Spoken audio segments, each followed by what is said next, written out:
नमस्कार शेतकरी मित्रांनो, ॲग्रोवनमध्ये आपल्या सर्वांचे स्वागत.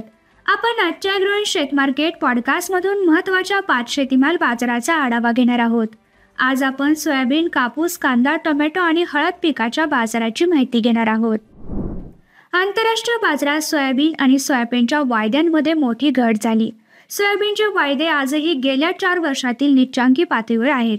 आज दुपारपर्यंत सोयाबीनचे वायदे $10.82 प्रतिबुशेल्सवरती होते, तर सोयाबीनचे वायदे $308 प्रतिटनांवरती होते. देशातील बाजारातही सोयाबीनच्या भावावरील दबाव कायम आहे. सोयाबीन मागील 3 महिन्यांपासून 4,100 ते 4,500 रुपयांच्या दरम्यान विकले जाते. ही स्थिती आणखी काही दिवस राहू शकते, असा अंदाज सोयाबीन बाजारातील अभ्यासकांनी व्यक्त केला. कापसाच्या वायद्यांमध्ये कालच्या तुलनेत आज काहीशी वाढ दिसून आली.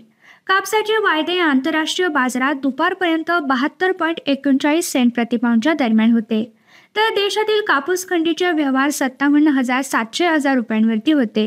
बाजार समित्यांमधील आवक आता खूपच कमी झाली, पण तरीही कापसाच्या भावावरील दबाव कायम आहे. बाजार समित्यांमध्ये कापसाचे भाव सरासरी 7,100 ते 7,600 रुपयांच्या दरम्यान आहेत. कापूस बाजारातील ही स्थिती आणखी काही दिवस राहू शकते, असा अंदाज कापूस बाजारातील अभ्यासकांनी व्यक्त केला. टोमॅटोच्या भावातील सुधारणा कायम आहे. टोमॅटोचा भाव मागील 2 दिवसांमध्ये पुन्हा 200 रुपयांपर्यंत वाढला आहे. बाजारातील कमी आवक आणि चांगला उठाव याचा टोमॅटोच्या बाजाराला आधार मिळतोय. टोमॅटोचा बाजार सरासरी 4,000 ते 4,500 रुपयांच्या दरम्यान पोहोचला. राज्यातील अनेक भागात पुढील काळात पाऊस वाढण्याचा अंदाज आहे, त्यामुळे टोमॅटोची आवक आणखी घटण्याची शक्यता व्यक्त केली जाते. त्यामुळे टोमॅटोचे भाव टिकून राहण्याचा अंदाज आहे, असे व्यापारी सांगत आहेत.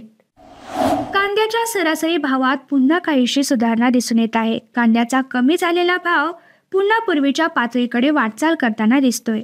बाजारातील कांद्याची आवक वाढलेल्या पावसामुळे कमी झाली, पण कांद्याचा उठाव कायम आहे. त्यामुळे कांद्याचा भाव आजही सरासरी 2,500 ते 3,000 रुपयांच्या दरम्यान आहे. बाजारातील कांद्याची आवक यापुढच्या काळातही कमीच राहण्याची शक्यता आहे, पण मागणीत होणाऱ्या बदलानुसार बाजारातील दरही बदलू शकतात, असा अंदाज कांदा बाजारातील व्यापारी व्यक्त करत आहेत.